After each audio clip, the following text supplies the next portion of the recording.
여러분 안녕하세요.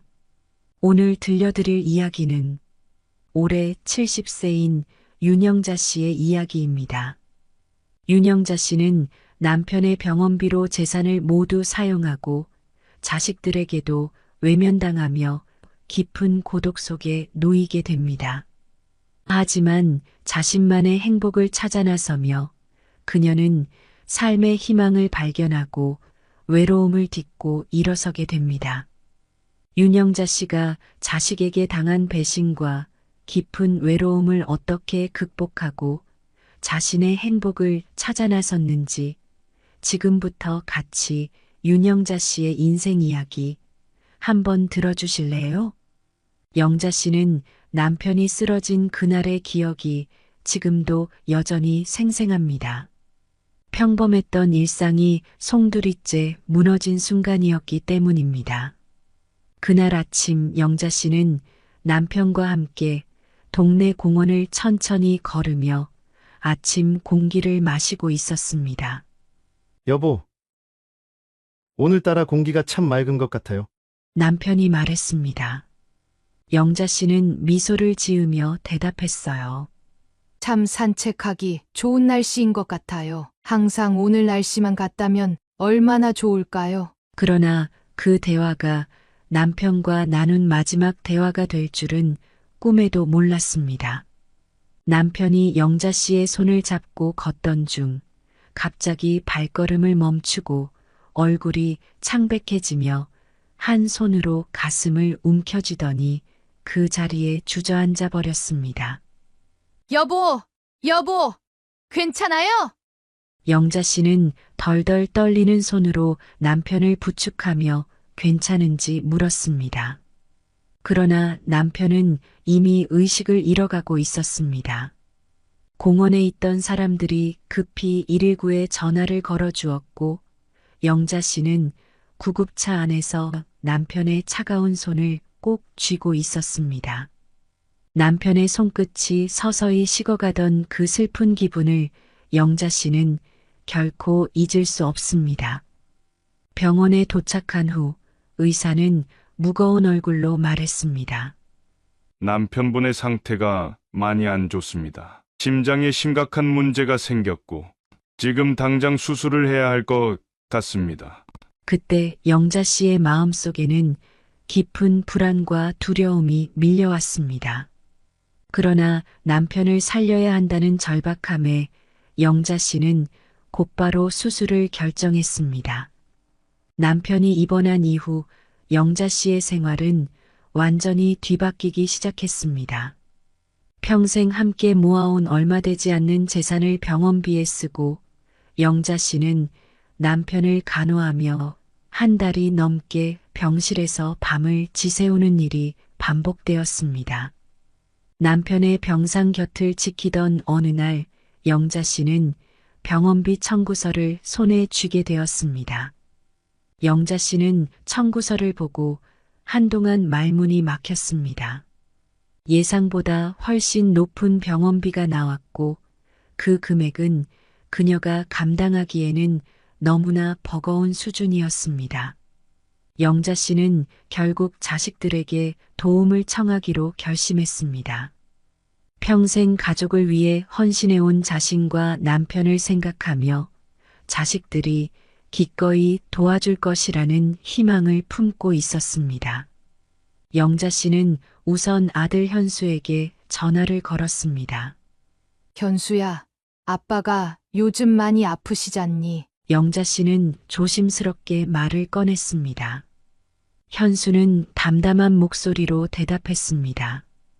네, 엄마. 그런데 아빠 상태가 많이 안 좋으신 거예요? 영자 씨는 잠시 숨을 고르고 답했습니다. 응, 병원비가 너무 많이 들어서 이제는 엄마 혼자 감당하기가 어려워. 미안한데 내가 조금만 도와주면 안 될까? 잠시 침묵이 흐르더니 아들 현수가 무거운 한숨을 내쉬었습니다. 엄마, 죄송한데 저도 요즘 회사 일도 힘들고 경제적으로 여유가 없어요. 저도 매달 나가는 생활비가 많아서 지금 당장은 도와드리기 어려울 것 같아요. 현수의 냉담한 반응에 영자 씨는 마음속 깊은 상처를 입었습니다. 자신이 애써 키운 자식에게 이런 말을 듣게 되다니 영자 씨는 당혹스러움과 서운함을 동시에 느꼈습니다. 그러나 며칠 후 영자 씨는 거리에서 우연히 현수가 고급 외제차를 몰고 지나가는 모습을 보게 되었습니다. 그 반짝이는 차는 눈에 띄게 값비싸 보였고 영자 씨는 그제야 아들이 했던 말이 거짓이었다는 것을 깨달았습니다. 그 순간 영자 씨의 가슴은 쓸쓸함과 분노로 가득 찼습니다. 저렇게 비싼 차를 사면서 자기 아빠 병원비는 도와줄 수 없다니. 영자 씨는 그간 믿어왔던 모자간의 정이 송두리째 무너져 내리는 느낌이었습니다. 자식을 위해 평생을 바쳐온 남편이 자식에게 이런 대우를 받게 될 줄은 꿈에도 몰랐습니다. 영자 씨는 마지막 지푸라기라도 붙잡는 심정으로 딸 민주에게도 연락을 시도했습니다. 영자 씨는 딸 민주에게 모든 상황을 설명한 뒤 조심스럽게 도움을 청했습니다. 그러나 민주 역시 생활비가 빠듯하다며 거절의 말을 전했습니다. 엄마, 저도 남편이 요즘 직장에서 스트레스를 많이 받아서 우리 가족이 힘든 상황이에요. 아이들 양육비도 만만치 않아서 정말 죄송해요. 엄마. 민주의 말에 영자 씨는 고개를 떨구며 대답했습니다. 알겠다. 돈이 없다는데 어쩌겠니? 어쩔 수 없는 거지. 전화를 끊은 후 영자 씨는 한동안 멍하니 창밖을 바라보았습니다. 평생을 자식들을 위해 헌신했지만 이제는 아무도 곁에 남지 않은 듯한 외로움과 허탈함이 영자 씨를 감싸고 있었습니다. 그렇게 홀로 남아 병간호를 이어가던 영자 씨는 결국 남편의 마지막을 지켜보게 되었습니다. 남편은 끝내 그녀 곁을 떠나고 말았고 장례식을 치르게 되었습니다. 장례식장에서 눈물을 흘리며 남편의 영정 앞에 무릎을 꿇은 영자 씨는 속삭이듯 작별 인사를 건넸습니다. 여보, 내가 더 잘해주지 못해서 미안해요. 정말 미안해요. 장례식 내내 눈물을 흘리며 자리를 지킨 그녀의 옆에는 자식들이 있었지만 그들의 얼굴에서는 진심 어린 슬픔은 찾아볼 수 없었습니다. 그런 자식들의 태도에 영자 씨는 더 깊은 슬픔과 서운함을 느꼈습니다. 장례식을 마치고 집에 돌아온 영자 씨는 텅 빈 집안에 홀로 남겨진 현실을 실감하게 되었습니다. 모든 걸 다 털어버린 그녀에게 남은 것은 남편의 병원비를 치르기 위해 쏟아부었던 빈 잔고와 함께 다시는 돌아오지 않을 지난 날들에 대한 상실감이었습니다. 남편의 죽음, 자식들의 외면, 그리고 홀로 남겨진 시간 속에서 영자 씨는 오로지 자신만을 의지해야 하는 삶에 놓였음을 깨달으며 조용히 다짐했습니다. 자식들마저 도와주지 않으니 이젠 어떻게든 혼자서 살아갈 방법을 찾아야 해. 영자 씨의 마음속에 새로운 결심이 자리 잡는 순간이었습니다. 그러던 어느 날 영자 씨는 동네 작은 식당에 구인 공고가 붙은 것을 발견했습니다. 이 나이에 일을 구하는 게 쉽지는 않겠지만 주저했지만 다른 방법이 없었습니다. 그날로 영자 씨는 주방 보조로 식당에 취직하게 되었습니다. 식당에 첫 출근한 날 영자 씨는 긴장한 채 조심스럽게 주방에 발을 디뎠습니다. 주방 한쪽에서는 이미 물이 끓고 있었고 주방 직원들이 분주하게 움직이고 있었습니다. 식당 주인인 강 사장은 이제 갓 30대가 된 젊은 사람이었습니다. 그는 영자 씨에게 성큼 다가와 말했습니다.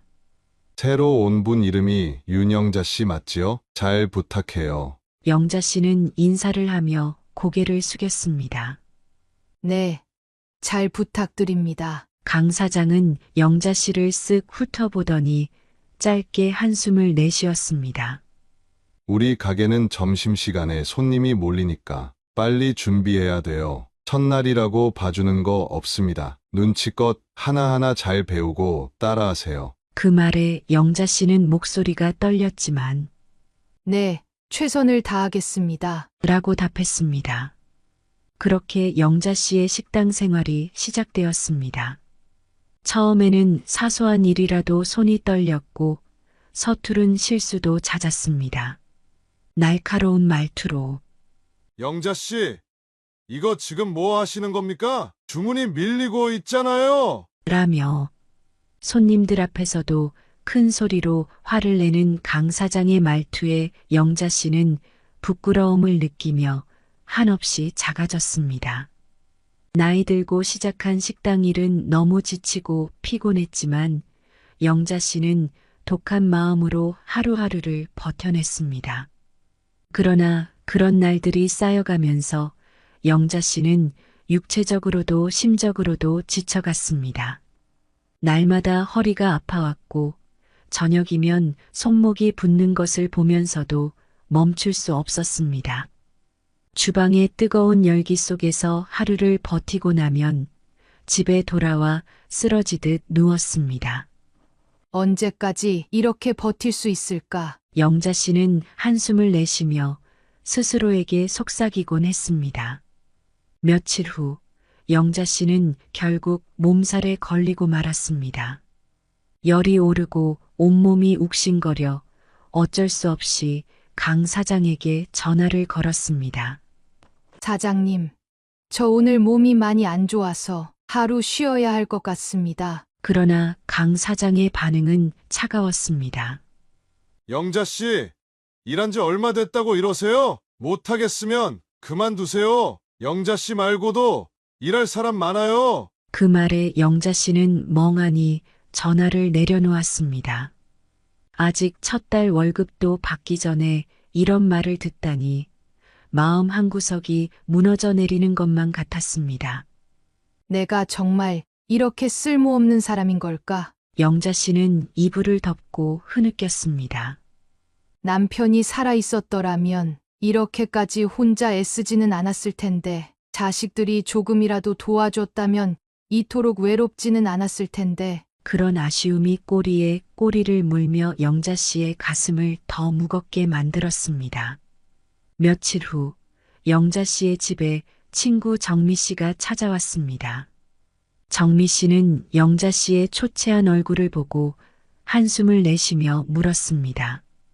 영자야, 무슨 일이야? 요즘 내가 너무 고생하는 것 같아 보여. 영자 씨는 한동안 말없이 정미 씨를 바라보다가 힘겹게 말했습니다. 정미야, 내가 이 나이에 이렇게까지 일해야 하나 싶어. 남편 병원비 때문에 가진 돈도 다 써버렸어. 자식들한테 도움 청해도 별 소용도 없고. 정미 씨는 영자 씨의 말을 들으며 눈시울이 붉어졌습니다. 영자야, 힘들겠지만 조금만 더 버텨보자. 내가 여기저기 다녀보면서 일할 곳을 알아볼게. 영자 씨는 고개를 저으며 힘없이 미소 지었습니다. 아니야, 그럴 필요 없어. 그냥 여기서라도 계속 일해서 버텨야지. 이 일도 놓아버리면 난 정말 갈 곳이 없어질 것 같아. 정미 씨는 한동안 영자 씨를 바라보다가 조용히 손을 잡아주며 위로했습니다.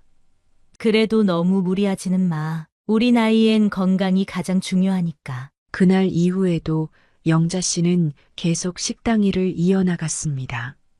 낮에는 손님을 맡고 허드렛 일을 하느라 지치고 저녁에는 피곤에 찌든 몸을 이끌고 집으로 돌아와 쓰러지듯 누웠습니다. 하루가 다르게 건강이 악화되는 것을 느끼며 과연 이 나이에 얼마나 버틸 수 있을지 의문이 들었습니다. 젊은 주방 직원들은 늘 영자 씨와 거리를 두었습니다. 식당 구석 아무도 없는 자리에서 혼자 밥을 먹고 있을 때면 영자 씨는 한없이 외로웠습니다. 고된 식당 생활이 이어지며 영자 씨는 매일 아침 힘겹게 몸을 일으켰습니다. 하루하루가 버거웠고 삶의 활력도 잃어가고 있었습니다. 영자 씨는 남편이 그립고 자신을 외면한 자식들이 섭섭하고 하루 종일 일하며 남는 건 피로밖에 없는 자신이 한없이 초라하게 느껴졌습니다. 그러던 어느 날 영자 씨에게 한 줄기 빛처럼 다가온 사건이 있었습니다. 영자 씨의 친구 정미 씨가 느닷없이 영자 씨를 찾아와 말했습니다. 영자야, 오늘 동네에서 축제가 열리는데 같이 가 보지 않을래? 요즘 내 얼굴 보니까 너무 지쳐 보여서 바람이라도 좀 쐬자고. 영자 씨는 처음에 거절하려 했습니다. 정미야, 그냥 나는 쉴래. 일하고 집에 오면 너무 피곤해서 나가기도 싫어. 하지만 정미 씨는 그녀의 손을 붙잡고 웃으며 설득했습니다. 에이, 너무 그러지 마. 오랜만에 우리 동네에서 축제가 열리는데 우리 가서 축제 구경도 하고 음식도 먹고 같이 즐겨보자. 나도 혼자 가긴 싫어. 영자 씨는 정미 씨의 손을 잡고 어쩔 수 없이 고개를 끄덕였습니다. 가끔이라도 바깥 바람을 쐬고 축제 구경을 하며 마음의 짐을 내려놓는 것도 나쁘지 않을 거란 생각이 들었기 때문입니다. 그래. 그럼 잠깐만 다녀오자. 정미 씨와 함께 축제장에 도착한 영자 씨는 화려한 장식과 활기찬 분위기에 잠시 마음이 풀어지는 것을 느꼈습니다. 붉고 노란 깃발이 여기저기 펄럭이고 아이들의 웃음소리와 음식 냄새가 섞인 축제의 향기가 진하게 퍼져 있었습니다. 영자 씨는 그 풍경을 보며 묘하게 어릴 적이 떠올랐습니다. 어렸을 적 동네에서 열리던 축제에 부모님과 함께 나갔던 기억과 그때의 따뜻한 공기가 스쳐 지나갔습니다. 이야, 정말 사람 많네. 영자 씨는 고개를 돌려가며 이곳저곳을 둘러보았습니다. 노점에서는 김밥과 떡볶이를 팔고 공연 무대에서는 작은 오케스트라가 흥겹게 연주하고 있었습니다. 이따금씩 노랫소리가 들려왔고 사람들은 박수를 치며 즐거워했습니다. 정미 씨는 미소를 지으며 영자 씨에게 말했습니다. 좋지 않아? 이렇게 기분 전환도 하고 잠시 일 생각은 잊어버리자. 영자 씨는 작은 미소를 지으며 고개를 끄덕였습니다. 그래. 가끔 이런 데 나오는 것도 나쁘진 않네. 그렇게 걷다 보니 정미 씨와 영자 씨는 사람들이 많이 모여 있는 작은 무대 앞에 서게 되었습니다. 사회자가 무대 위에서 흥겹게 손짓하며 사람들에게 외치고 있었습니다. 자, 다음은 주민 노래 자랑 시간이 되겠습니다. 누구나 참가할 수 있고요. 상품도 푸짐하니까 많이들 참여해 주세요. 영자 씨는 슬며시 발길을 돌리려 했지만 정미 씨가 그녀의 팔을 잡아 끌었습니다. 영자야, 너도 한번 나가보자. 영자 씨는 깜짝 놀라며 정미 씨를 보았습니다. 무슨 소리야. 내가 이 나이에 무슨 노래 자랑에 나가. 정미 씨는 옅은 미소를 지으며 영자 씨를 바라보았습니다. 너 어렸을 때부터 우리 동네에서 노래 제일 잘했잖아. 친구들 결혼식 할 때마다 너가 노래 불러줬던 거. 아직도 기억이 생생해. 여태 일만 하고 사느라 지친 내가 사람들 앞에서 노래 한 곡 부르면 기분도 좋아질 거야. 영자 씨는 민망한 표정을 지었습니다. 정미야, 나 지금 그럴 기운도 없어. 그리고 사람들 앞에서 노래 안 한 지도 30년이 넘었어. 사람들 앞에 서는 것도 너무 창피해. 하지만 정미 씨는 웃으며 영자 씨의 등을 떠밀었습니다. 오늘 같은 날이 아니면 언제 해보겠어? 그냥 나도 내 뒤에 있을 테니까. 용기 내서 한 번만 해보자. 영자 씨는 한동안 망설이다가 결국 정미 씨의 말에 조용히 고개를 끄덕였습니다. 무대에 오른 영자 씨는 두 손을 꼭 잡고 긴장한 얼굴로 사람들을 바라보았습니다. 밝은 조명이 비치는 무대 위에서 사람들의 시선이 모두 자신에게 향해 있는 걸 느끼자 심장이 터질 듯이 두근거렸습니다. 이렇게 많은 사람들 앞에서 노래를 부른다는 것은 무척 큰 용기가 필요한 일이었습니다. 그때 사회자가 다가와 영자 씨의 어깨를 토닥이며 미소를 지었습니다. 괜찮습니다. 편하게 불러주세요. 모두 즐겁게 들어줄 겁니다. 영자 씨는 깊게 숨을 들이쉬며 눈을 감았습니다. 잠시 후 그녀는 마음속에서 들려오는 옛날의 노래를 떠올리며 천천히 노래를 부르기 시작했습니다. 그녀의 목소리는 떨렸지만 서서히 관객들의 귀를 사로잡았고 그들 역시 영자 씨의 노래에 빠져들기 시작했습니다. 가사는 자신의 감정을 담고 있는 것처럼 다가왔고 영자 씨는 점점 노래에 몰입해 갔습니다.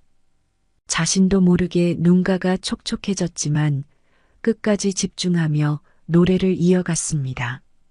가슴속 깊은 곳에서 묵은 감정들이 하나하나 올라오며 그녀의 목소리에 실렸습니다. 노래가 끝나자 관객들은 뜨거운 박수를 보내기 시작했습니다. 영자 씨는 그 소리에 놀라 눈을 떴습니다. 무대 아래에 있던 사람들이 모두 웃으며 박수를 보내고 있었습니다. 영자 씨는 그제야 비로소 자신이 무대를 무사히 마쳤다는 걸 깨달았습니다. 관객의 환호 속에서 영자 씨는 오랫동안 잊고 지냈던 기쁨을 느꼈습니다. 한 사람 한 사람의 박수 소리가 마치 그녀의 등을 토닥여주는 것만 같았습니다. 무대에서 내려온 영자 씨는 정미 씨에게 눈물을 글썽이며 말했습니다. 정미야, 나 정말로 이렇게 박수 받아본 게 얼마만인지 모르겠어. 나도 모르게 너무 감정이 올라왔어. 정미는 따뜻하게 영자 씨의 손을 잡아주었습니다. 영자야, 정말 잘했어. 아마 오늘 내 노래 덕분에 여기 온 사람들이 다 행복해지셨을 거야. 그 순간 영자 씨는 마음 깊숙이 묻어두었던 무언가가 되살아나는 느낌을 받았습니다. 어린 시절 친구들 앞에서 노래를 부르며 즐거워했던 기억, 어릴 적부터 자신이 노래하는 것을 좋아했던 순수한 열정이 떠올랐습니다. 그동안 억눌려왔던 감정들이 해소되는 것 같아 영자 씨는 마음이 뭉클했습니다. 축제를 마치고 집에 돌아온 영자 씨는 오랫동안 여운에 젖어 있었습니다. 그저 사람들 앞에서 노래를 불렀을 뿐인데 가슴이 이렇게까지 벅차오를 줄은 몰랐습니다. 매일같이 일과 고단한 삶에 치여 잊고 지냈던 감정들이 되살아나는 기분이 들었지요. 밤이 깊어질수록 영자 씨는 자신의 마음을 들여다보았습니다. 나도 이렇게 기쁠 수 있구나. 그리고 누군가를 즐겁게 만들어줄 수 있구나. 아직 나에게 남아있는 무언가가 있었구나. 이 작은 무대에서의 경험이 영자 씨의 인생에 새로운 전환점을 만들어줄 것임을 그녀는 아직은 깨닫지 못했지만 마음 깊숙이 숨겨두었던 꿈이 서서히 깨어나고 있음을 느낄 수 있었습니다. 며칠 후 영자 씨는 집 앞에서 잠시 정미 씨와 만나 이야기를 나누고 있었습니다. 그때 낯선 남자가 영자 씨를 향해 다가오는 것을 느꼈습니다. 영자 씨가 의아한 표정으로 남자를 쳐다보자 그가 살짝 고개를 숙이며 인사를 건넸습니다. 안녕하세요. 혹시 며칠 전 축제에서 노래를 부르신 분 맞으시죠? 영자 씨는 살짝 당황하면서도 고개를 끄덕였습니다. 네, 제가 불렀어요. 그런데 왜? 남자는 자신이 이 지역의 작은 회사의 대표 오준석이라고 소개하며 말을 이어갔습니다. 저는 오준석이라고 합니다. 지역 축제 때 사회를 보는 사회자들과 노래를 부르는 가수를 발굴하는 작은 회사를 운영하고 있습니다. 축제 때 들었던 노래가 인상적이어서 꼭 한번 찾아뵙고 싶었습니다. 영자 씨는 당황한 얼굴로 그를 바라보았습니다. 가수요? 제가 가수가 될 나이는 아닌데. 오준석은 미소를 지으며 고개를 저었습니다.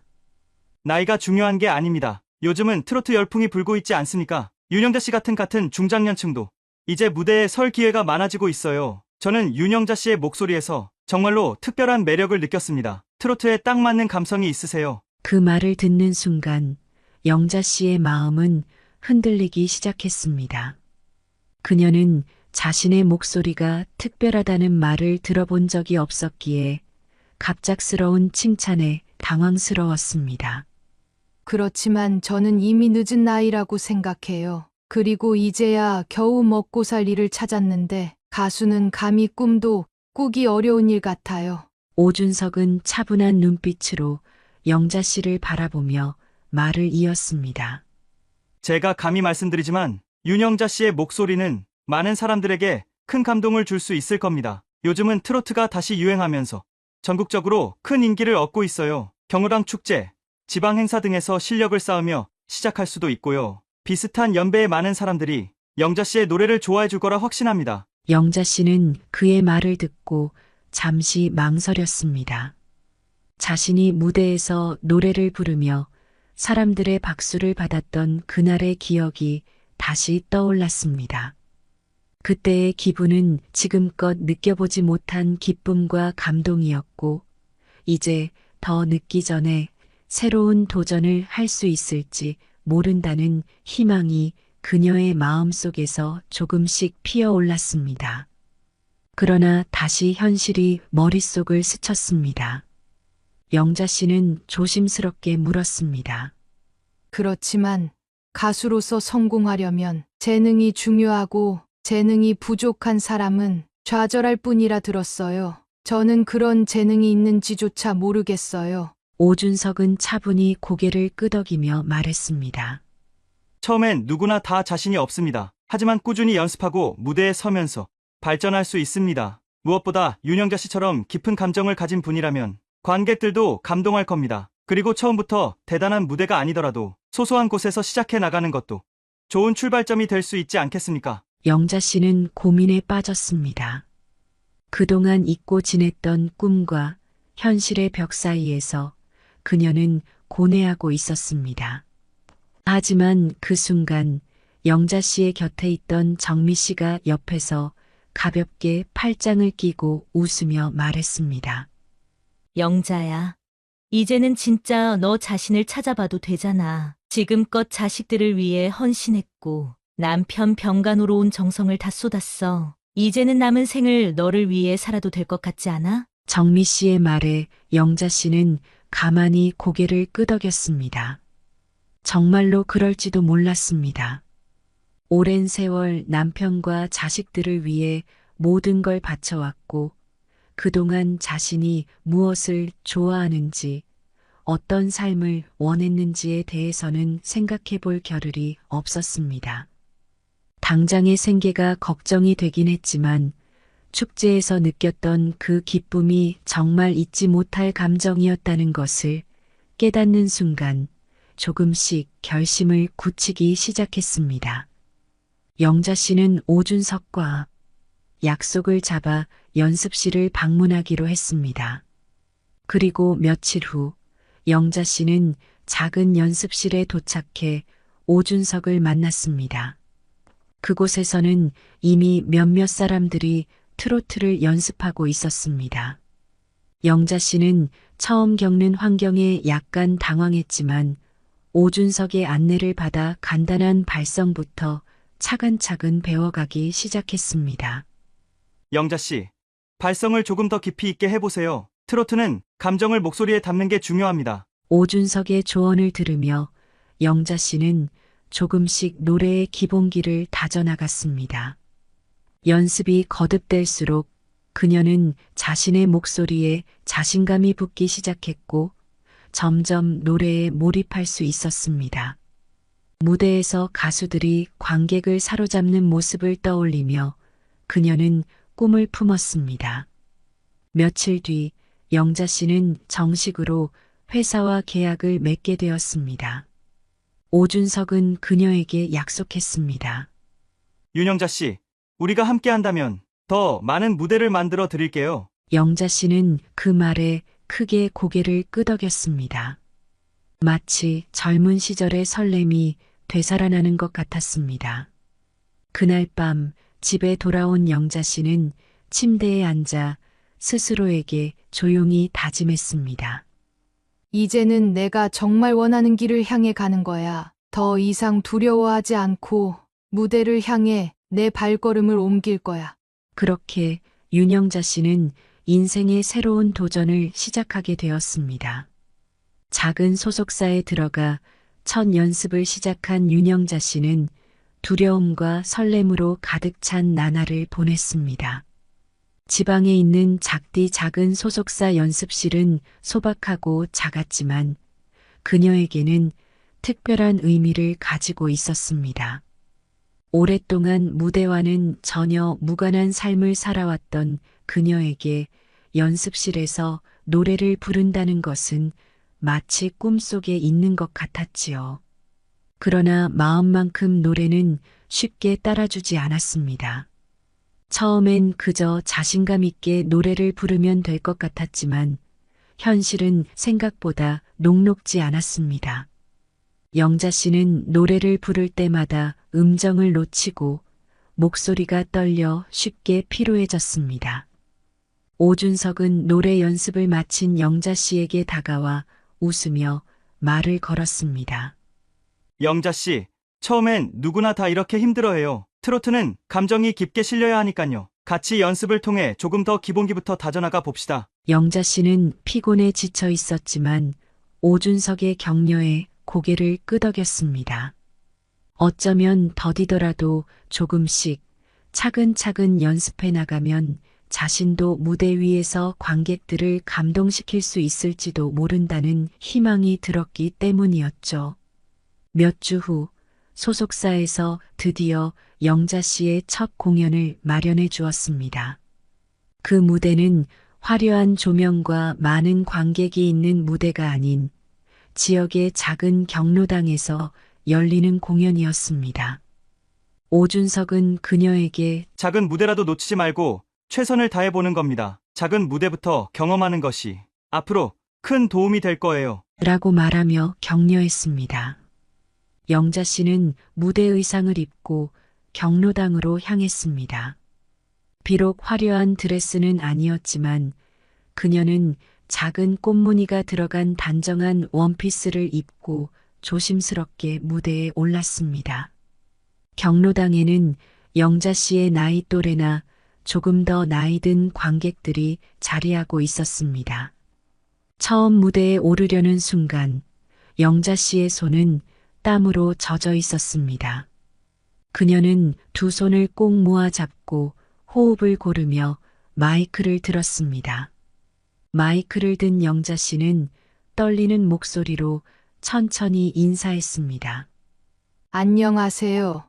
오늘 이렇게 여러분 앞에서 노래를 부르게 된 윤영자입니다. 아직은 많이 부족하지만 제가 준비한 노래 들려드릴게요. 마음속에서 조용히 다짐을 하고 노래를 시작했습니다.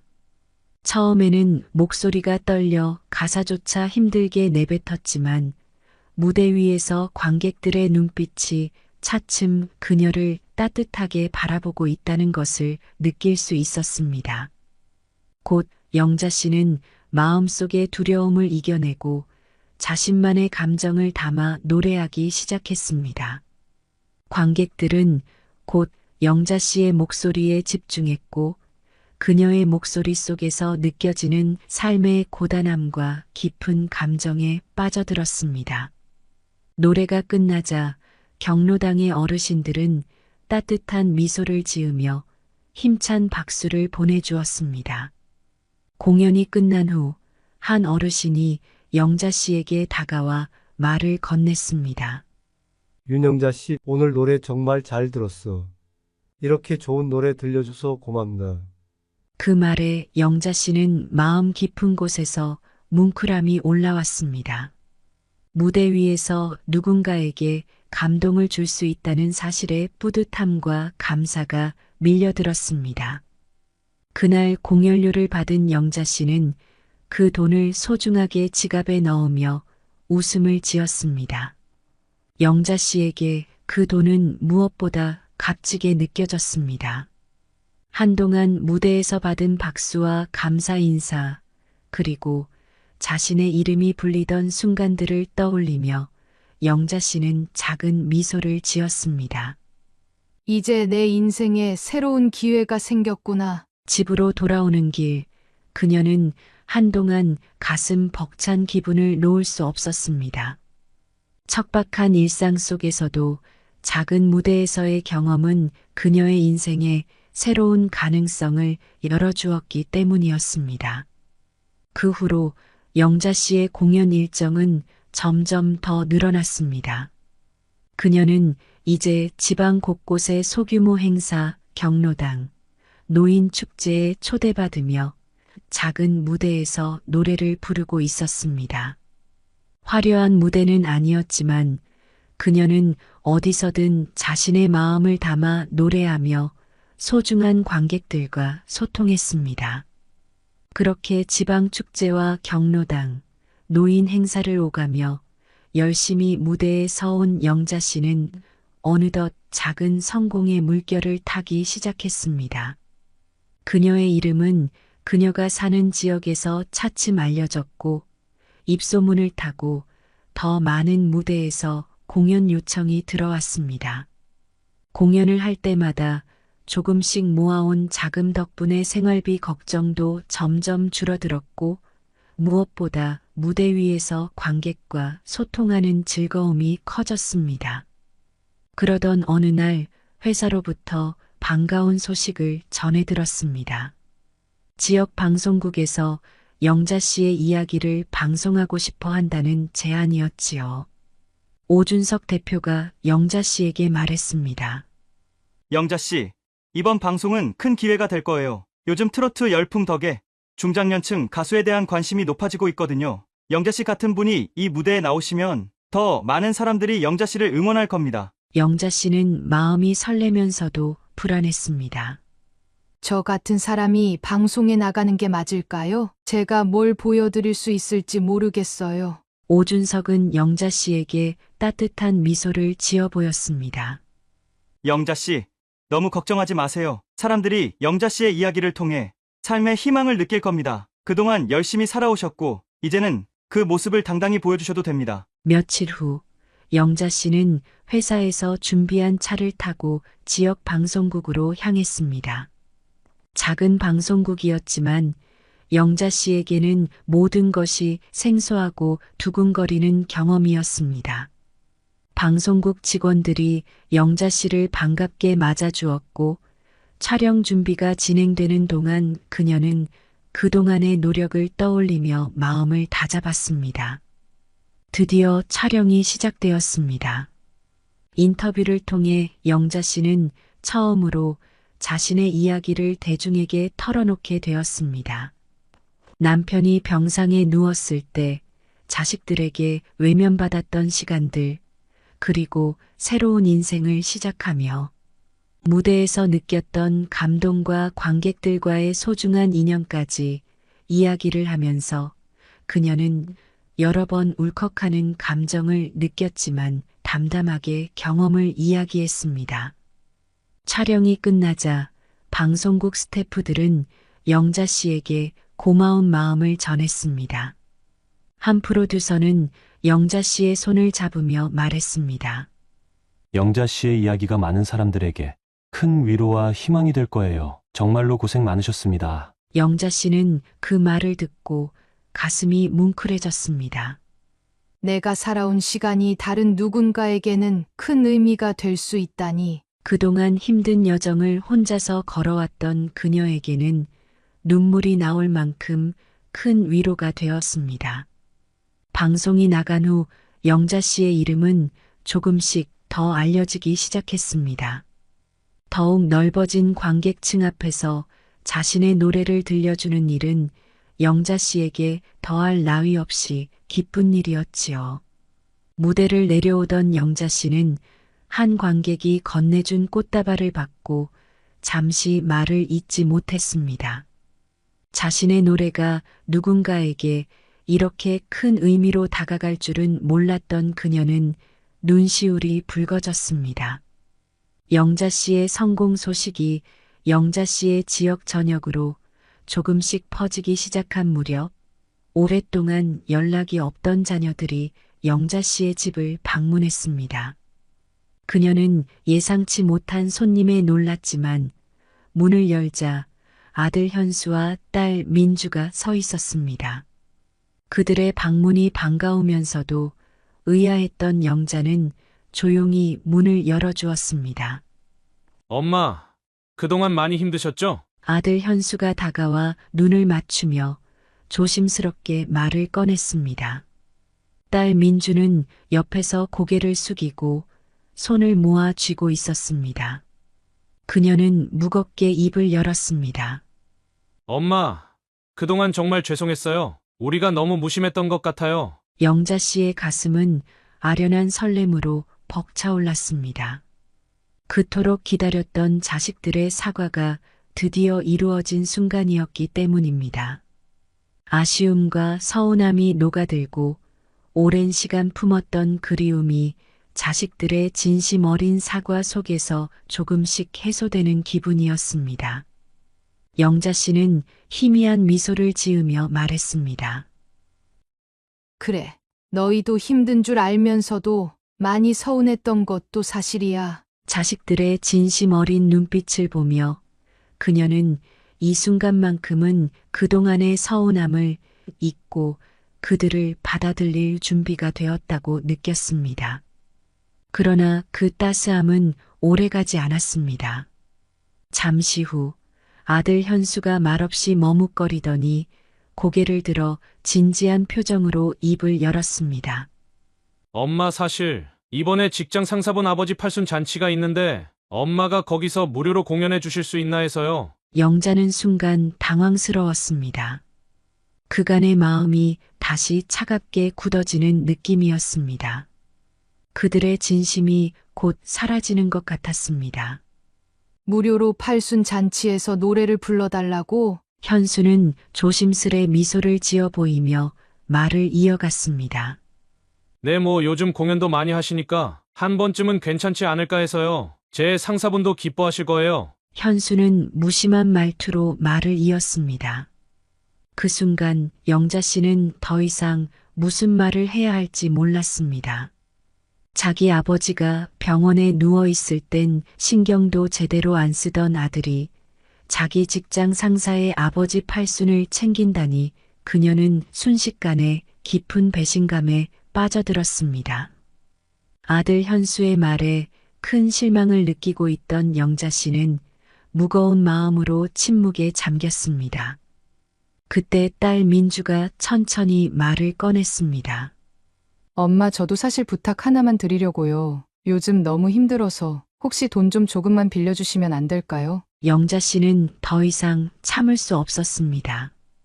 민주야, 내가 정말 내게 이런 부탁을 할 줄은 몰랐구나. 그녀는 차분히 말을 이어가려 했지만 억누를 수 없는 울분의 목소리가 떨렸습니다. 민주는 고개를 돌리며 조심스럽게 덧붙였습니다.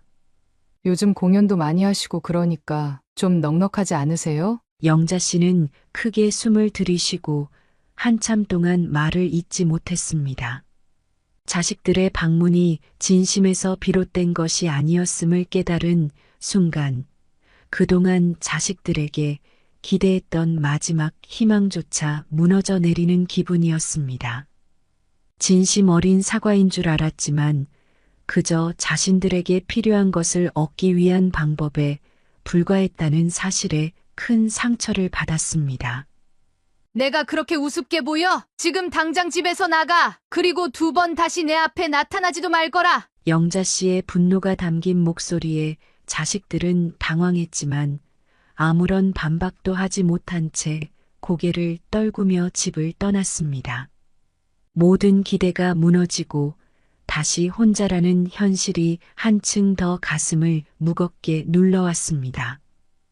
결국 그날 밤 영자 씨는 깊은 절망 속에 잠기고 말았습니다. 영자 씨는 깊은 절망 속에서도 꾸준히 무대에 섰습니다. 매일 공연장에서 관객들을 마주할 때마다 작은 위로를 얻곤 했습니다. 특히 그녀의 노래를 기다리는 어르신들 앞에서 마이크를 들면 마음 깊은 곳에서 묵은 감정이 해소되는 기분이었습니다. 정말 잘 불렀어. 다음에 또 와주세요. 박수와 격려가 이어지는 가운데 영자 씨는 무대에서 노래를 부르며 조금씩 삶의 의미를 되찾아갔습니다. 무대 위에서 느끼는 감동과 사람들의 따뜻한 말은 그녀가 홀로 서기를 할 수 있는 힘이 되어 주었습니다.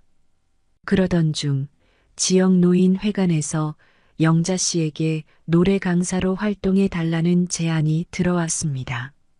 지역 어르신들이 서로 모여 노래를 배우며 즐기는 시간에 영자 씨가 강사로 참여해 달라는 요청이었습니다. 영자 씨는 망설임 없이 제안을 받아들였습니다. 매주 노래 수업을 하러 노인회관에 방문할 때마다 영자 씨는 차츰 마음의 안정을 찾아갔습니다.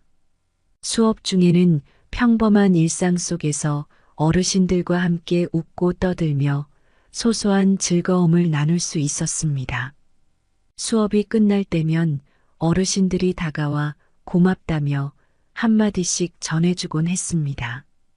영자 선생님 덕분에 오래간만에 노래 부르는 기쁨을 느껴요. 영자 씨의 노래 수업을 듣는 할아버지가 와서 이야기했습니다. 영자 선생님, 사실 요즘 많이 외로웠는데 덕분에 삶에 활기가 생겼어요. 다시 웃을 수 있게 해줘서 고마워요. 영자 씨는 할머니의 떨리는 손을 잡고 고개를 숙였습니다. 그녀의 삶에 의미를 부여해주는 이 순간들이 무엇보다도 값지다는 걸 느꼈습니다. 영자 씨는 이 모든 경험이 자신에게 새롭게 주어진 삶의 의미라는 것을 깨달았습니다. 무대에서 노래하는 것이 누군가에게 큰 위로가 되고 강해 중에도 소소한 기쁨을 전할 수 있다는 사실이 그녀에게 진정한 행복이었습니다. 이제 그녀는 더 이상 자식들에게 얽매이지 않고 자신만의 삶을 살아가기로 다짐했습니다. 영자 씨는 다시금 미소를 되찾으며 노래 강사로서의 활동을 꾸준히 이어갔습니다. 자신이 사랑하는 무대에서 그리고 노인회관에서 어르신들에게 소중한 기쁨을 전하며 그녀는 자신의 인생의 새로운 페이지를 써내려가고 있습니다. 끝까지 영자 씨의 이야기를 함께 해주신 여러분들께 진심으로 감사드립니다. 인생을 살다 삶의 무게가 때로는 무겁게 느껴질지라도 다시 시작할 용기를 내는 순간 삶은 새로운 기회를 열어주기도 합니다. 영자 씨가 무대 위에서 느꼈던 작은 행복이 그녀의 삶을 변화시켰듯 우리 역시 자신을 위한 삶의 무대를 찾을 수 있길 희망합니다. 자식들에게 씻을 수 없는 큰 상처를 받은 영자 씨가 자신만의 행복을 찾아갈 수 있게 댓글로 힘이 되는 응원의 한마디 남겨주시면 정말 감사하겠습니다. 영상을 종료하시기 전 구독과 좋아요, 알람 설정 잊지 마시고 한 번씩 부탁드리며 다음 영상으로 또 여러분들을 찾아뵙겠습니다. 감사합니다. 여러분 안녕하세요. 오늘 사연의 주인공은 올해 73세인 박정화 씨입니다. 정화 씨는 한평생 고생하며 아들 뒷바라지를 했지만 아들네 집에서 문전박대를 당하는 불상사를 겪게 됩니다. 이대로 당하고만 있을 순 없다는 생각에 한 가지 통쾌한 해결책을 찾게 된 정화 씨의 이야기. 지금부터 저랑 함께 들어보실래요? 정화 씨는 어린 아들 민수를 안고 서울에 발을 디딘 날을 기억해요. 남편 재현 씨와 함께 시골을 떠나 온 첫날, 마주한 서울의 빌딩들은 낯설고 위압적이었죠.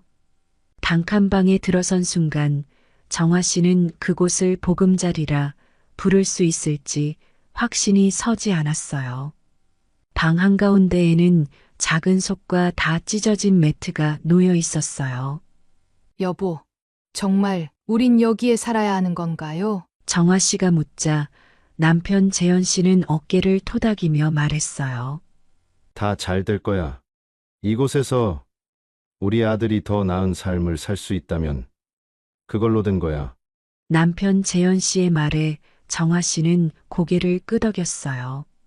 그렇지만 마음속에는 끝없는 불안이 가득했어요.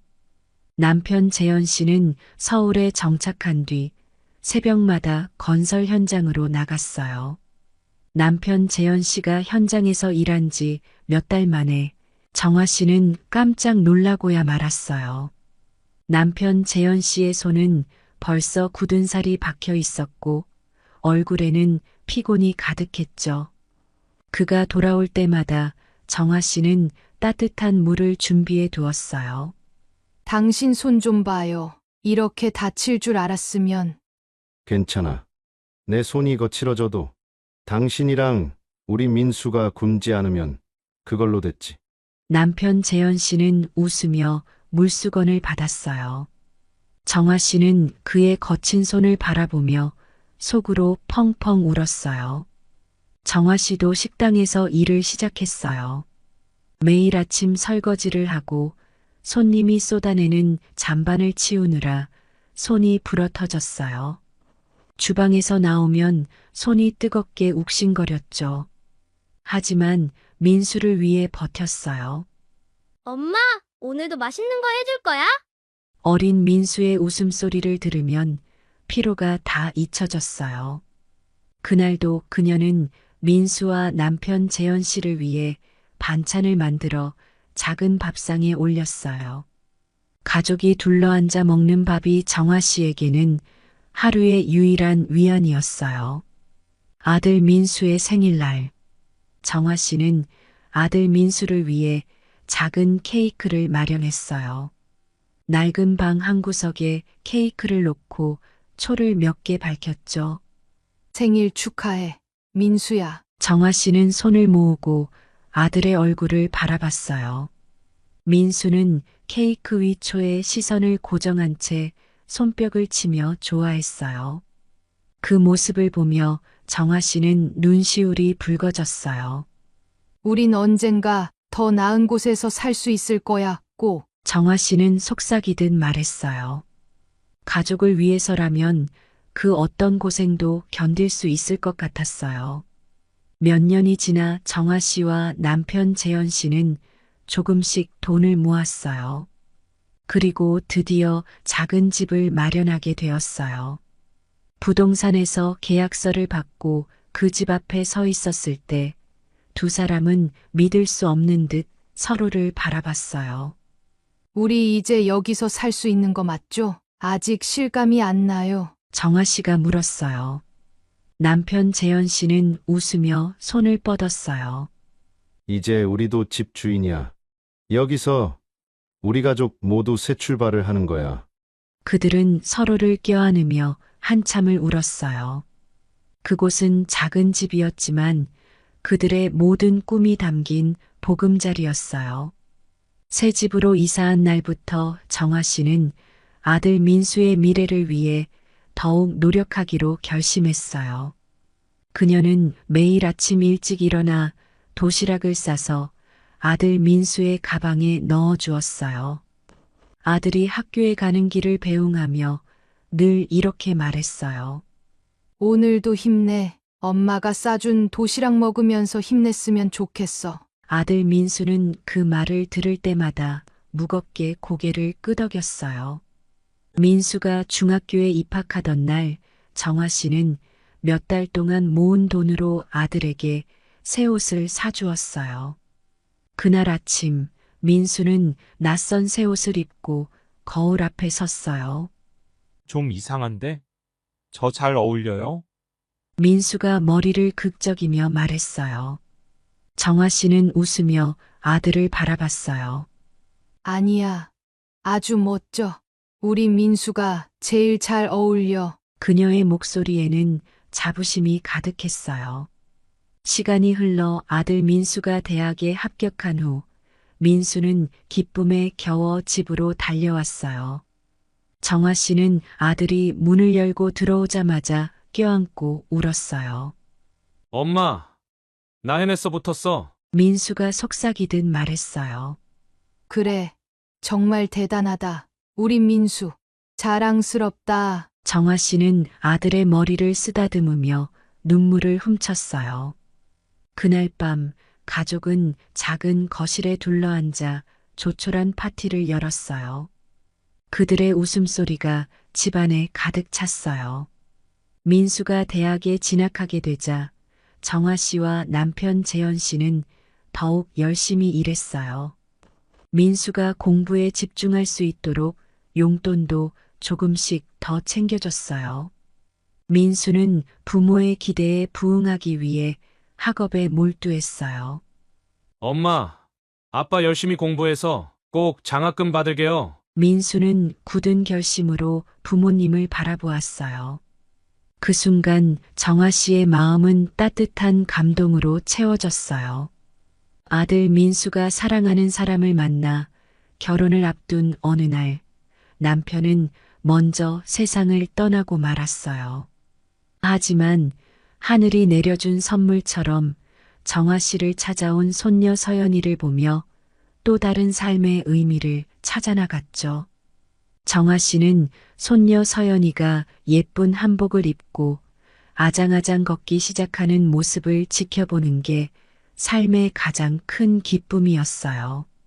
서연이 걸음마를 뗄 때마다 정화 씨는 손뼉을 치며 응원했어요. 서연아, 잘했어. 우리 서연이 정말 잘하네. 서연은 할머니의 응원에 힘입어 더 활발하게 걸었어요. 손녀 서연이의 웃음소리가 집안에 울려 퍼질 때마다 정화 씨는 가슴이 벅찼어요. 그 아이의 밝은 웃음이 자신을 얼마나 행복하게 만드는지 정화 씨는 그제야 깨달았어요. 주말이 되면 정화 씨는 아들 집을 찾았어요. 그곳에 가서 손녀 서연이와 함께 시간을 보내는 것이 정화 씨에게는 작은 축복과 같았죠. 손녀 서연이가 자신의 품에 안겨 노는 모습을 볼 때마다 정화 씨는 자신이 이 집의 일부임을 실감했어요. 서연아, 할머니가 재미있는 얘기 해줄까? 정화 씨는 손녀에게 옛날 이야기를 들려주었어요. 서연은 할머니의 품에 안겨 이야기를 듣다 곧잘 잠들곤 했죠. 서연이 초등학교에 입학한 후 맞벌이 하느라 바쁜 아들과 며느리를 위해 정화 씨는 손녀에게 직접 한글을 가르치기 시작했어요. 직접 자음과 모음을 적어 넣은 교재를 만들어 매일매일 손녀와 글자를 읽어 나갔어요. 서연아, 이건 가야 따라해봐. 서연은 반짝이는 눈으로 할머니를 바라보며 가 하고 따라했어요. 정화 씨는 손녀의 순수한 눈빛에 푹 빠졌어요. 정화 씨는 손주 서연이의 생일이 다가올 때마다 큰 인형과 예쁜 옷을 선물했어요. 손녀가 선물을 받을 때마다 기뻐하는 모습에 정화 씨는 마음이 훈훈해졌죠. 그녀는 손녀와의 추억을 차곡차곡 쌓아가며 그 시간을 더욱 소중히 여겼어요. 할머니, 이 인형 너무 예뻐요. 서연이 환하게 웃으며 인형을 꼭 껴안자 정화 씨도 함께 미소 지었어요. 그러나 시간이 흐를수록 며느리 지연은 정화 씨의 잦은 방문이 부담스러워지기 시작했어요. 어머니의 손길이 고마웠지만 사생활을 지켜야 한다는 생각도 자꾸 들었죠. 처음 정화 씨에게 부탁을 했을 때 느꼈던 고마움은 온데간데 없고 며느리 지연은 점점 정화 씨가 서연이의 생활에 지나치게 관여한다고 느낄 때가 있었어요. 어머니께서 우리를 많이 도와주시는 건 알지만 가끔은 너무 자주 오시는 것 같다는 생각이 들어. 며느리 지연이가 아들 민수에게 속삭였어요. 정아 씨는 손주 서연이 다니는 학교에서 필요한 학용품을 사서 보내곤 했어요. 때때로 학교 행사에 함께 가고 싶다고도 했어요. 아들 민수는 고맙게 생각했지만 며느리 지연은 조금씩 불편함을 느꼈어요. 민수 씨, 어머니께서 우리 서연이 학교 일에도 자꾸 나서시는 건 조금 부담스러워요. 며느리 지연이가 조심스럽게 말했어요. 하루는 손주 서연이가 학교에서 돌아와 자랑을 하듯 우리 할머니가 학교에 와서 많이 도와주셨어요. 친구들도 다들 친할머니 같다고 너무 좋아했어요. 라고 말했어요. 며느리 지연은 그런 딸 서연이의 말을 들으며 서연이에게 할머니 정아 씨의 존재가 지나치게 큰 영향을 미치고 있는 것 같아 걱정이 들었어요. 서연아, 할머니가 얼마나 좋니? 며느리 지연이 물었어요. 너무 좋아요. 할머니는 항상 좋은 것만 해주세요. 서연은 자랑스럽게 웃었어요. 정아 씨는 더 적극적으로 손녀의 학교 생활에 관여하기 시작했어요. 왜냐하면 정아 씨는 자신이 있었거든요. 아들 민수를 키웠을 땐 자식을 키우는 게 처음이라 서툴렀던 경험이 많았지만 아들을 키워냈던 경험을 통해 손녀에겐 정말 잘해줄 자신이 있었거든요. 하루는 저녁을 먹다 며느리 지연이가 아들 민수에게 조심스럽게 말했어요. 어머니께서 우리 집에 너무 자주 오시는 것 같아요. 우리가 바쁠 땐 큰 도움이 됐던 건 사실이지만 이젠 서연이도 많이 컸고 예전처럼 자주 오시지 않아도 되는데 말이에요. 서연이가 나보다 어머님을 더 따르는 것도 마음에 걸려요. 며느리 지연은 솔직하게 불편한 마음을 꺼내 놓았어요. 민수는 잠시 생각에 잠겼어요. 아내의 말이 이해가 되면서도 어머니의 마음을 상하게 할까 걱정이 되었어요. 그날 이후 지연은 점점 더 시어머니인 정아 씨와 거리를 두고 싶어졌어요. 어머니의 사랑이 이해되면서도 이제 서연의 부모로서 자신만의 방식으로 아이를 키우고 싶어졌어요. 지연은 시어머니인 정아 씨에게 조심스럽게 말을 꺼냈어요. 어머님, 저희도 가끔은 우리끼리만 시간을 보내고 싶어요. 서연이와 저희 가족이 함께하는 시간도 중요하잖아요. 정아 씨는 그 말을 듣고 한동안 말이 없었어요. 자신이 무언가 잘못한 건가 하는 생각이 들었지만 마음 한구석에는 서운함이 자리 잡았어요. 하지만 그녀는 웃으며 대답했어요. 알겠어. 지연아, 그럼 앞으론 가끔씩만 너희 집에 오도록 할게. 정아 씨는 집으로 돌아오는 길 내내 복잡한 마음에 휩싸였어요. 아들 가족을 돕고 싶은 마음뿐이었는데 그마저도 부담으로 느껴지는 걸까 싶었죠. 버스 창가에 기대어 서연과의 시간이 점점 줄어드는 게 아닌가 하는 불안에 사로잡혔어요. 내가 너무 자주 아들네 집에 갔던 걸까? 그냥 할머니로서 손녀를 돌보고 싶었던 건데. 정아 씨는 혼자 중얼거렸어요. 버스는 정아 씨의 답답한 마음을 알 리 없다는 듯 계속해서 흔들리며 앞으로 나아갔어요. 그날 저녁 정아 씨는 속상한 마음을 감추지 못하고 친구 은희 씨에게 전화를 걸었어요. 은희야, 내가 아들 집에 너무 자주 가서 그런 건가 봐. 서운하지만 이제 아들네 집에 자주 가지 말아야겠어. 내가 사준 집인데 내가 못 간다니 너무 억울해. 정아 씨의 목소리에는 슬픔이 묻어났어요. 은희 씨는 한숨을 쉬며 위로했어요. 정화야, 너는 손주를 사랑하는 마음을 몰라주는 게 억울하겠지. 그래도 며느리가 불편해한다면 잠시 거리를 두는 게 어때? 며느리도 언젠간 내 마음을 알지 않겠어? 은희 씨의 말이 위로가 되긴 했지만 정화 씨는 쉽게 마음을 놓을 수가 없었어요. 한동안 정화 씨는 아들 민수가 먼저 연락해 주길 기대했어요. 하지만 아들로부터 전화는 오지 않았고 그 대신 깊은 외로움만이 밀려왔어요. 정화 씨는 아들이 자신을 먼저 찾아줄 거라는 희망을 버릴 수가 없었죠. 민수야, 이젠 내가 날 필요로 하지 않니? 정화 씨는 혼잣말로 말하며 한숨을 내쉬었어요. 기다리다 지쳐가면서도 그녀는 여전히 아들의 연락을 바라며 시간을 보냈어요. 시간이 흘렀지만 민수는 여전히 전화 한 통 없었어요. 정화 씨는 더 이상 아들 가족에게 부담이 되지 않으려 했지만 그 생각만으로도 서운함과 외로움이 밀려왔어요. 자신이 점점 가족으로부터 밀려나는 것 같은 기분이 들었죠.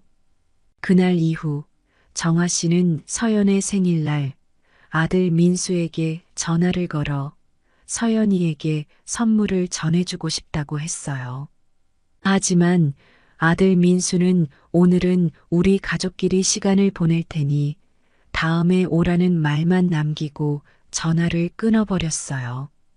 혼자 집에서 손주 서연이를 생각하며 미리 준비해둔 인형을 바라보았어요.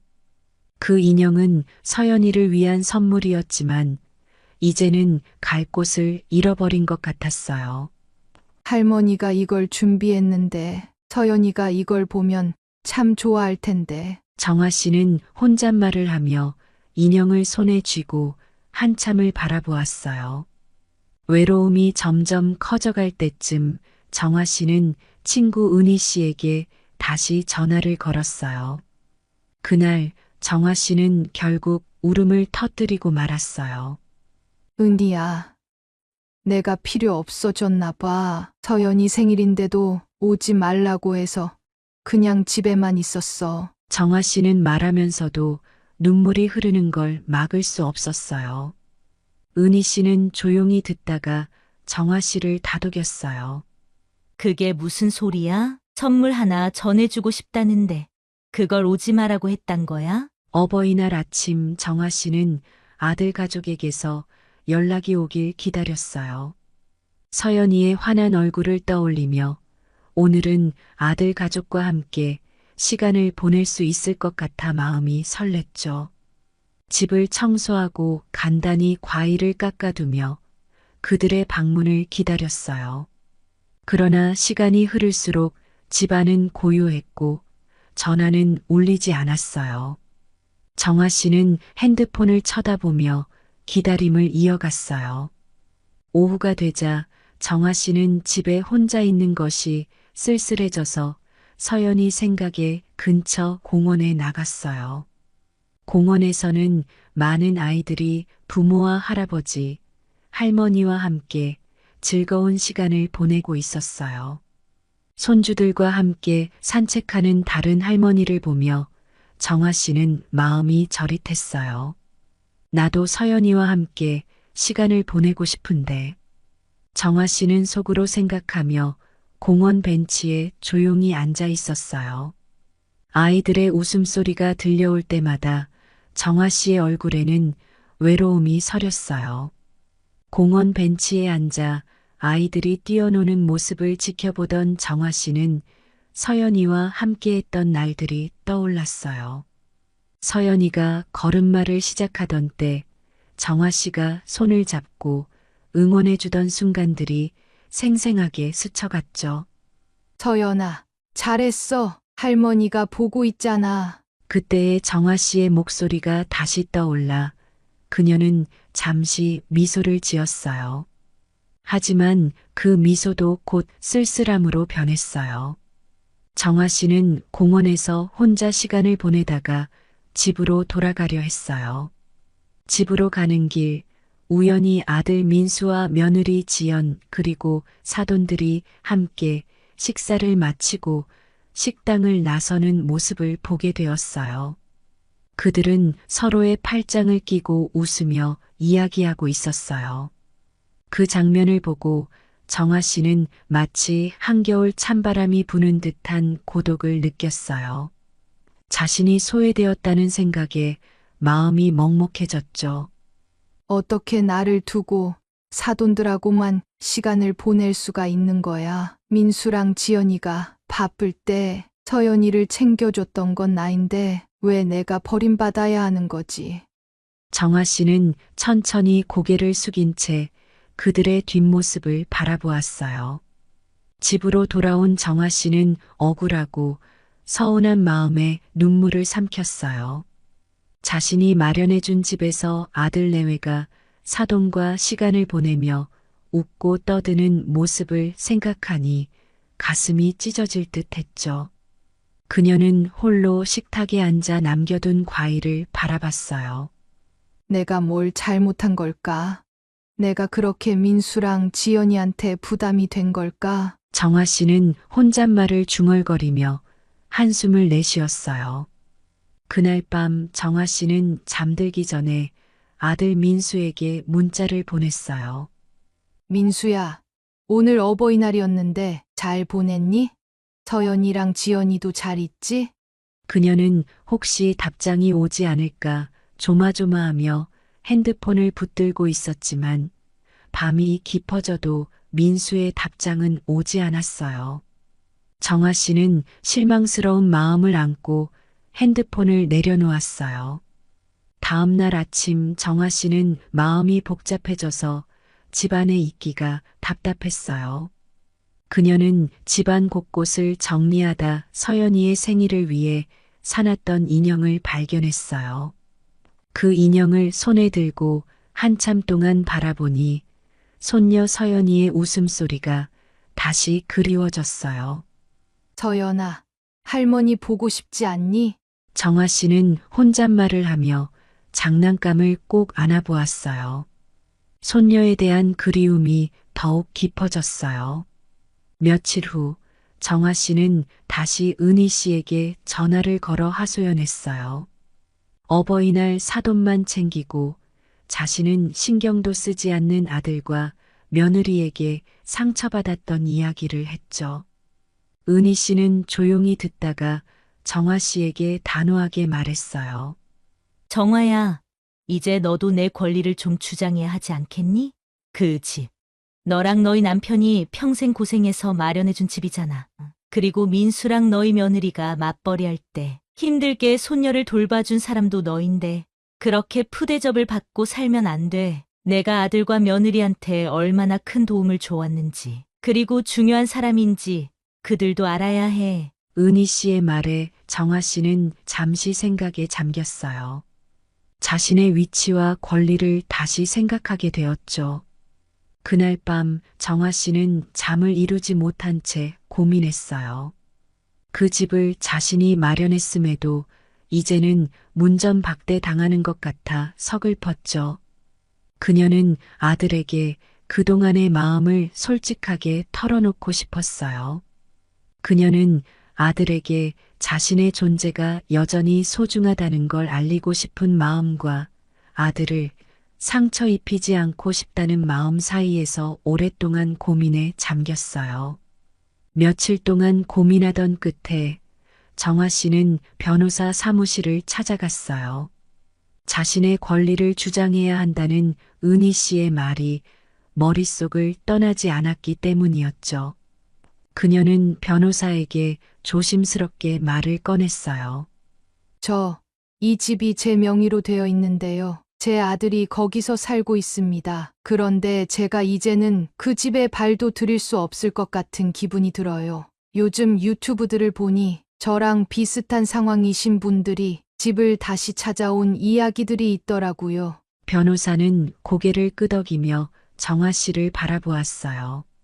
법적으로는 여전히 박정화님의 집입니다. 원하시면 당연히 권리를 주장할 수 있습니다. 정아 씨는 변호사 사무실에서 상담을 마치고 돌아오는 길에 결심을 굳혔어요.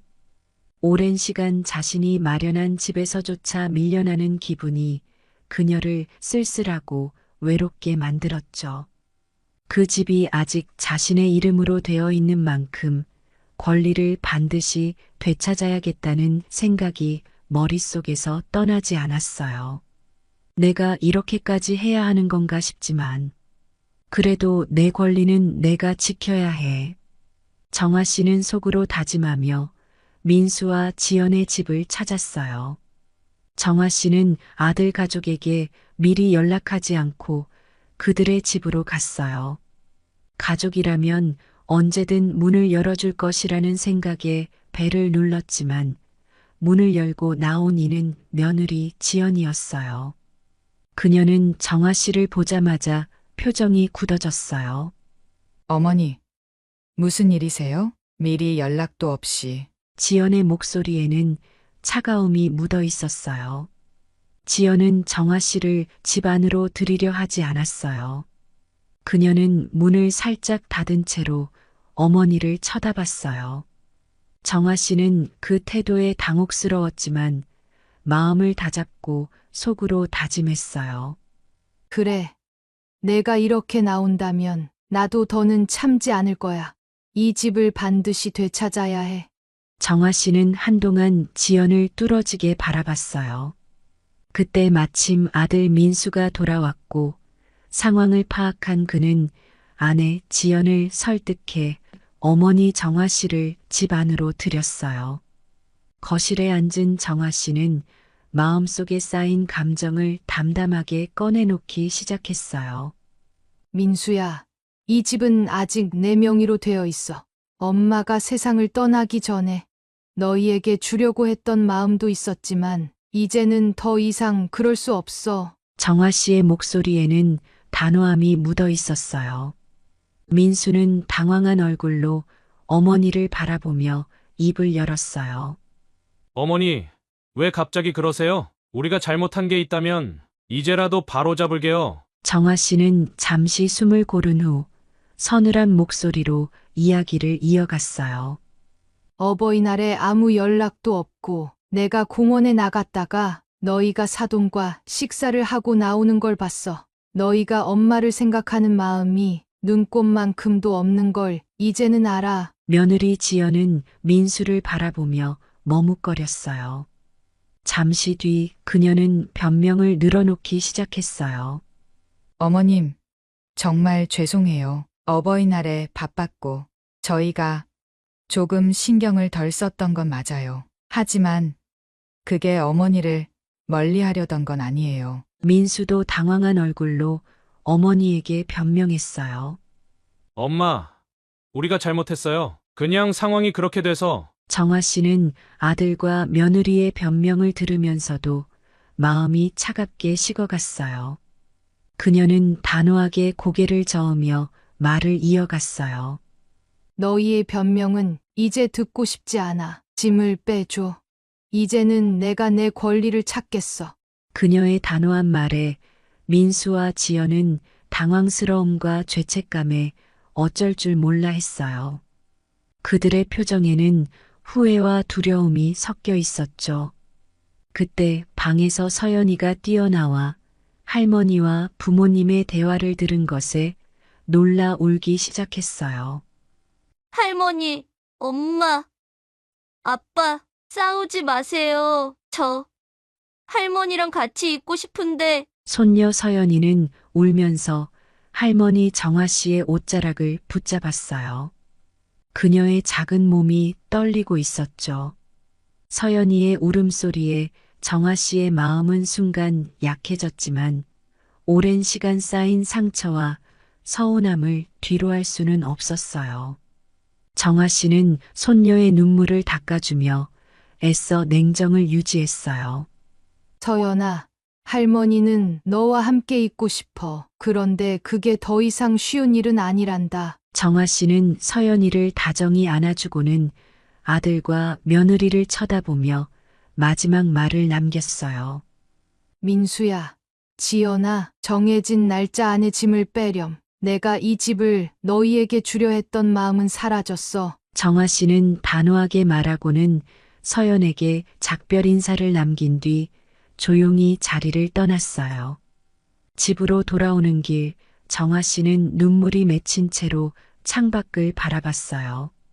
손녀와의 시간을 떠올리며 마음 한구석이 저릿했지만 결정을 되돌릴 생각은 없었어요. 그녀는 오랫동안 생각하고 내려온 결정이니 마음을 굳게 먹으려 애썼어요. 며칠 후 정화 씨는 친구 은희 씨의 권유로 동네 복지관에 나가보기로 했어요. 집에서 혼자 외로운 시간을 보내느니 무언가에 몰두하고 새로운 사람들과 어울리며 외로움을 달래고자 한 것이었죠. 복지관에서 처음 만난 사람들은 대부분 같은 나이대의 할머니들이었어요. 그들 중 몇몇은 정화 씨의 이야기에 고개를 끄덕이며 이해를 표했어요. 요즘 세상엔 이런 일도 많지요. 어느 할머니가 다독이듯 말하자 정화 씨는 위로를 느꼈어요. 미술 수업에서 정화 씨는 서툴게 붓을 들었지만 색깔을 채우는 동안 마음이 조금씩 가벼워지는 걸 느꼈어요. 옆에 앉은 친구들은 정화 씨를 격려하며 칭찬해줬고 그들의 응원이 조금씩 힘이 되었어요. 시간이 지나며 정화 씨는 몇몇 사람들과 친해졌어요. 그녀는 가끔 자신이 겪은 가족 이야기, 아들과의 갈등을 나누곤 했어요. 처음에는 조심스러웠지만 비슷한 경험을 공유하는 친구들이 생기면서 마음이 조금씩 풀어졌어요. 어느 날 정화 씨의 이야기가 복지관 사람들에게 퍼지기 시작했어요. 대부분의 사람들은 그녀의 결정을 잘했다고 응원해 주었어요. 힘내요, 정화 씨. 가족이라고 했어. 무조건 다 받아줘야 하는 건 아니에요. 한 할머니가 말하며 그녀의 손을 잡아주었어요. 그러나 어느 날 정화 씨와 비슷한 경험을 한 할머니가 정화 씨에게 다가왔어요. 그 할머니는 정화 씨에게 자신의 이야기를 들려주었죠. 나도 자식과 큰 다툼을 겪고 떨어져 지낸 적이 있었어요. 그런데 시간이 지나니 후회가 되더라고요. 너무 늦기 전에 한 번 더 기회를 주는 게 어때요? 그 말을 들은 정화 씨는 마음이 복잡해졌어요. 집을 돌려받겠다고 결심했지만 마음 한편에선 여전히 손녀와 가족이 그리웠어요. 정화 씨는 그날 밤 내내 고민하며 잠을 이루지 못했어요. 다음 날 정화 씨는 복지관에서 할머니의 말을 떠올리며 민수네 집을 찾아갔어요. 무거운 마음으로 도착해 보니 집안에서는 이삿짐을 싸는 민수와 지연의 모습이 보였어요. 그 장면을 보자마자 정화 씨는 자신도 모르게 눈물이 터져 나왔어요. 민수와 지연은 이사를 위해 짐을 정리하며 후회의 마음에 젖어 있었어요. 그때 정화 씨가 울고 있는 모습을 보자 두 사람은 깜짝 놀라 다가가 어머니를 바라봤어요. 엄마, 저희가 정말 잘못했어요. 어머니께 이렇게 큰 상처를 드리려고 했던 건 아니에요. 민수의 눈가에도 눈물이 맺혔어요. 정화 씨는 눈물을 닦으며 간신히 말을 꺼냈어요. 이제 와서 이렇게 말하는 게 늦은 건 알지만 난 여전히 너희가 이 집에서 행복하게 살길 바래. 하지만 엄마도 조건이 하나 있어. 각서를 하나 작성하자. 정화 씨는 단호하게 각서에 대한 요구를 설명했어요. 사돈들을 챙기든 나도 챙겨주겠다고 약속해. 어버이날이나 명절에도 잊지 말고 나를 찾아와 줘. 내가 어기면 그땐 정말 이 집에서 나가줘야 해. 민수와 지연은 정화 씨의 제안에 고개를 끄덕이며 각서를 작성했어요. 지연은 떨리는 손으로 서명하며 진심으로 어머니에게 용서를 구했어요. 이제 됐어. 여기서 계속 살아. 더 이상 다른 데로 가는 건 생각 안 해도 돼. 정화 씨는 담담히 말했지만 눈가에는 눈물이 맺혀 있었어요. 정아 씨가 돌아간 후 민수와 지연은 서로를 마주보며 한참 동안 침묵에 잠겼어요. 그동안 어머니에게 얼마나 소홀했는지를 다시금 깨달으며 두 사람 모두 죄책감과 후회에 휩싸였어요. 민수는 어머니의 말씀이 떠올라 눈물을 훔치며 고백했어요. 우리가 정말 큰 실수를 했어. 어머니가 우리에게 소중한 사람이라는 걸 항상 말로만 했지 진심으로 행동에 옮기지 않았어. 며느리 지연도 울먹이며 남편 민수를 바라보았어요. 앞으로 어머님을 진심으로 모셔요. 저도 저희 친정 엄마라 생각하고 정말 잘할게요. 우리가 어머님에게 사랑을 더 드려요. 며칠 후 민수와 지연은 어머니 정아 씨를 찾아가 자필로 작성한 편지를 전했어요. 편지에는 그동안의 무관심을 진심으로 사과하며 앞으로 더 가까이 모시겠다는 약속이 적혀 있었죠. 정아 씨는 편지를 읽으며 흐르는 눈물을 감추려 애썼어요. 정아 씨는 아들과 며느리의 진심을 느끼며 다시 한번 그들을 따뜻하게 안아주었어요.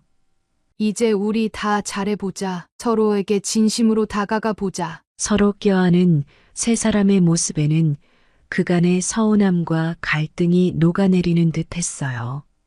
정아 씨는 아들 가족을 꼭 껴안으며 오래도록 묵묵히 그들의 온기를 느꼈어요. 그날 밤 정아 씨는 아들과 며느리 그리고 사랑하는 손녀와 함께하는 새로운 삶을 떠올리며 조용히 눈을 감았어요. 그녀는 마음속으로 다짐했어요.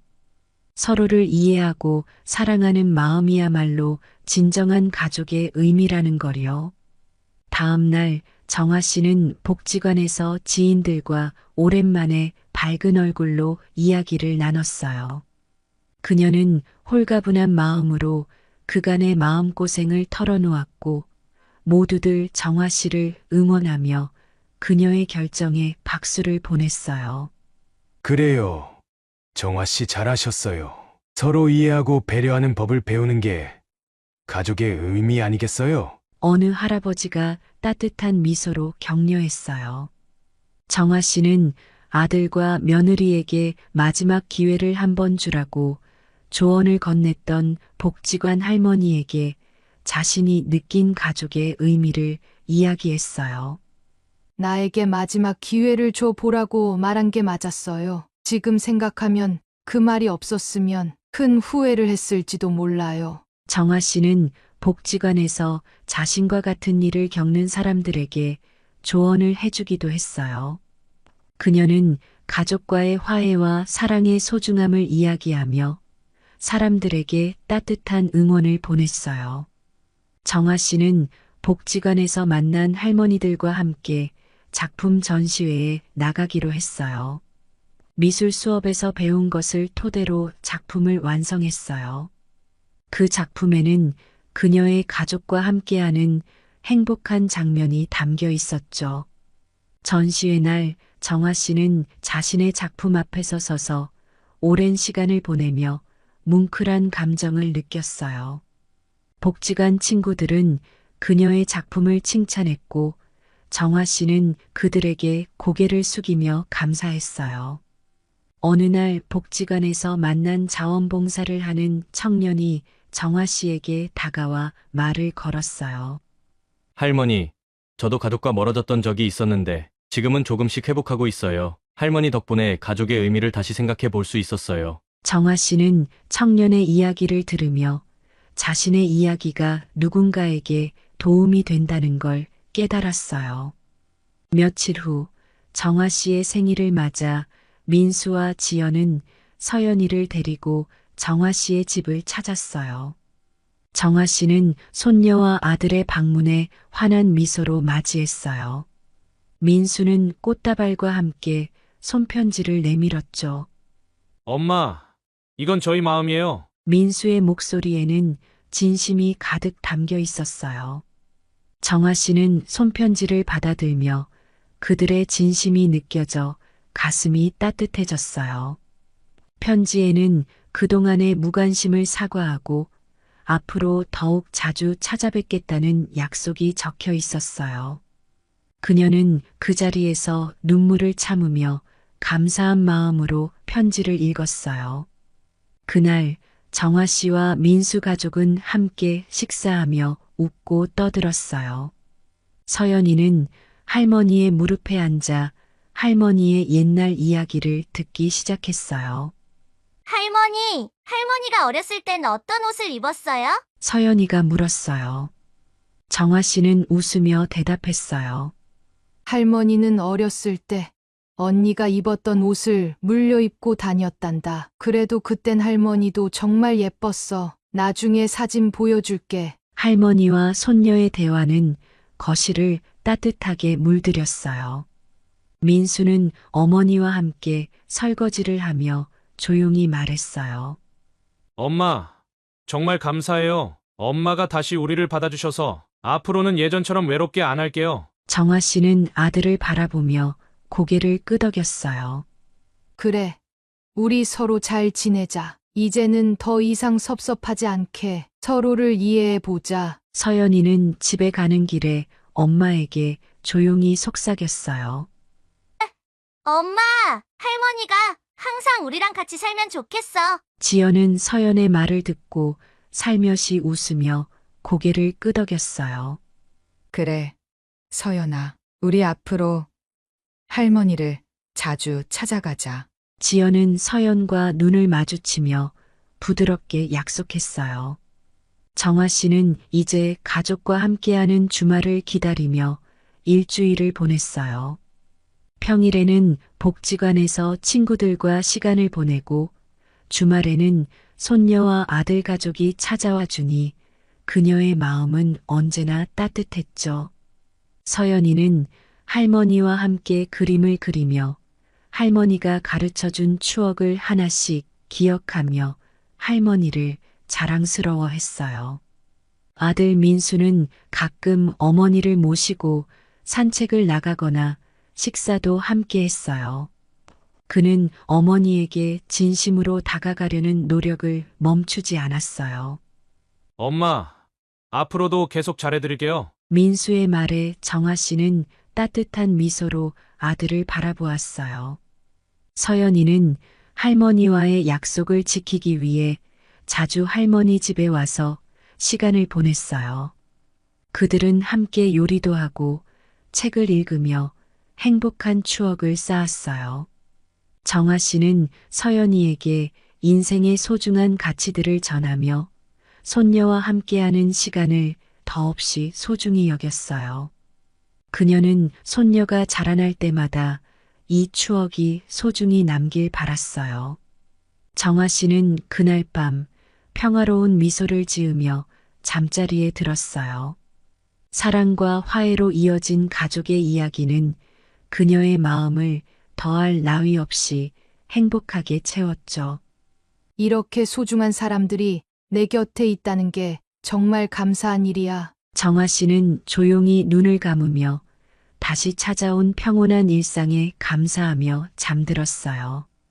지금까지 박정화 씨의 이야기를 끝까지 함께 해주셔서 감사합니다. 우리는 삶의 어느 순간 큰 상처를 받기도 하고 마음속 갈등을 겪기도 합니다. 그러나 이 이야기가 말해주듯 진정한 사랑과 용서는 우리의 가장 깊은 상처도 어루만질 수 있는 힘이 있습니다. 정화 씨가 아들과 손녀 그리고 친구들과 함께 새롭게 피워낸 관계처럼 여러분의 삶 속에서도 따뜻한 화해와 이해의 순간들이 가득하기를 바랍니다. 서로를 이해하고 용서하는 길이 때로는 멀고 험난할지라도 그 끝에는 사랑이 기다리고 있을 겁니다. 이 이야기가 여러분 마음속에 작은 울림으로 남기를 바라며 늘 따뜻한 사랑과 평화가 함께하길 기원합니다. 마지막으로 오늘 사연의 주인공 박정화 씨에게 남기고 싶은 말씀 한마디씩 댓글로 남겨주시면 정말 감사하겠습니다. 영상을 종료하시기 전 구독, 좋아요, 알람 설정 잊지 마시고 꼭 한 번씩 부탁드립니다.